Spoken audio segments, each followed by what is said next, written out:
Olá, amigos! Vamos falar sobre mediunidade. É um capítulo do livro da Joana de Ângeles, Dimensões da Verdade, psicografado pelo Divaldo Pereira Franco, cujo título é Médiuns em Tormento. E ela nos ensina que a mediunidade é uma gema, uma pedra preciosa, que tem um preço inestimável. Essa joia rara, que é a mediunidade, deve ser guardada nos cofres fortes da conduta reta, porque a mediunidade é um presente dos céus para que possamos regularizar os velhos débitos. São oportunidades de resgates. E a Joana de Ângeles recomenda para usarmos os nossos dons. De que forma? Sempre levando ao próximo uma palavra de carinho, com expressões de solidariedade, prestar ajuda àquele que passa por um momento difícil, entender a dor do outro e agradecer a Jesus por todas essas oportunidades de praticar o bem, porque assim, aos poucos, nós vamos saindo desse pantanal dos nossos débitos acumulados de muitas encarnações. Mediunidade é esse meio de sublimação. E a Joana nos ensina que são raros os médiuns que vêm com um mandato, com uma missão de serem médiuns. A grande maioria tem essa oportunidade para provar o quanto já avançaram na sua evolução e para expiar, quitar as suas dívidas. Então ela dá uns exemplos. Um médium falante, um médium de psicofonia. Ele pode trazer mensagens sublimes, mas muitas vezes carrega uma carga assim muito pesada de erros do passado. O médium escrevente é o médium psicógrafo.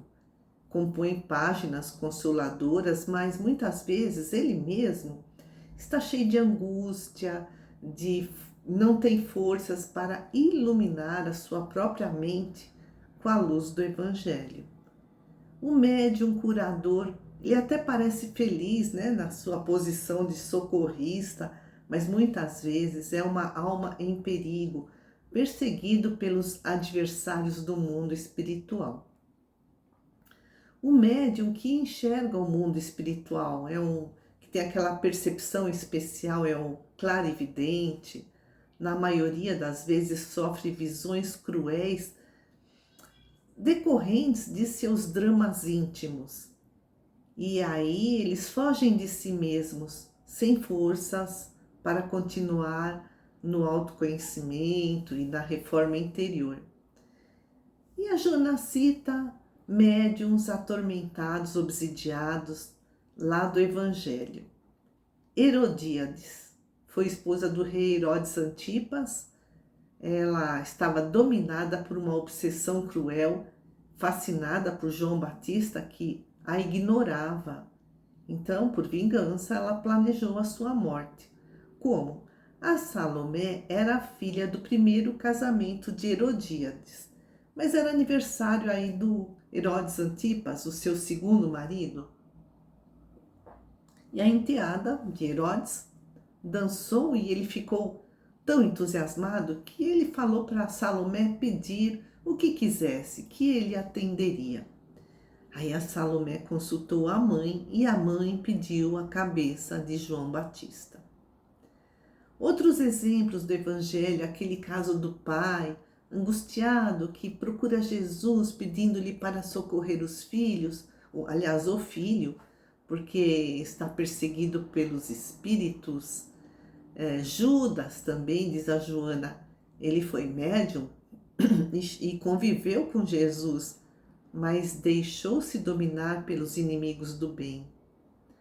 Mas tem muitos exemplos do Evangelho de médiuns que eram atormentados e que, ao encontrarem o Mestre Nazareno, passaram ao trabalho edificante e recuperaram a paz íntima e mantiveram-se em vigilância até o fim da jornada terrena.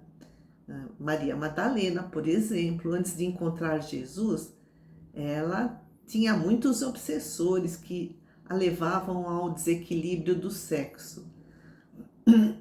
Quando Jesus encontra Maria Madalena, expulsa dela, diz o Evangelho, 7 demônios. O 7 é um número simbólico que significa a totalidade. E a partir de então, ela passou a seguir Jesus. Maria Madalena é citada 17 vezes no Evangelho. Testemunhou a crucificação de Jesus, viu onde o corpo do mestre foi sepultado e foi a primeira a encontrar o sepulcro aberto. Por isso ela foi a anunciadora da ressurreição de Jesus. E depois disso, o nome de Maria Madalena não aparece mais nos evangelhos, nem nos Atos dos Apóstolos, nem nas epístolas. No entanto, existem muitos evangelhos apócrifos que não estão na Bíblia. Tem até o Evangelho de Maria Madalena, onde ela escreve de forma animando e encorajando os apóstolos que temiam as perseguições. E o Evangelho de Tomé cita um diálogo entre Pedro e Maria Madalena, mostrando que naquela época o cristianismo estava dividido entre essas duas lideranças, Pedro e Maria Madalena. Maria Madalena era muito próxima a Jesus. Nos séculos 2 e 3 depois de Cristo, Maria Madalena foi considerada um apóstolo dos apóstolos, a apóstola dos apóstolos, por ter sido a primeira a testemunhar a ressurreição do Cristo. E o tempo passou, séculos depois, a Igreja Católica se transformou na religião oficial do Império Romano. Isso aconteceu no ano 380 depois de Cristo, e Maria Madalena foi deixada de lado. No século IV e V depois de Cristo, foram compilados os 4 evangelhos para formar a Bíblia, a Vulgata.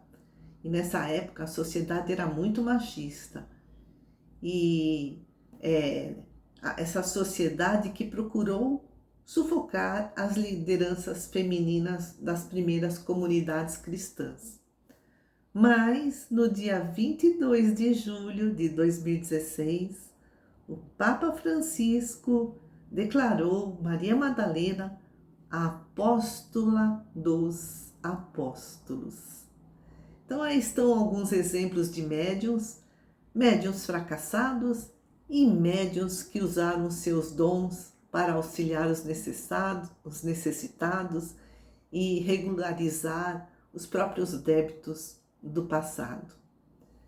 Ficam aí esses ensinamentos maravilhosos da benfeitora Joana de Ângeles. E que Jesus nos abençoe em cada dia de nossas vidas.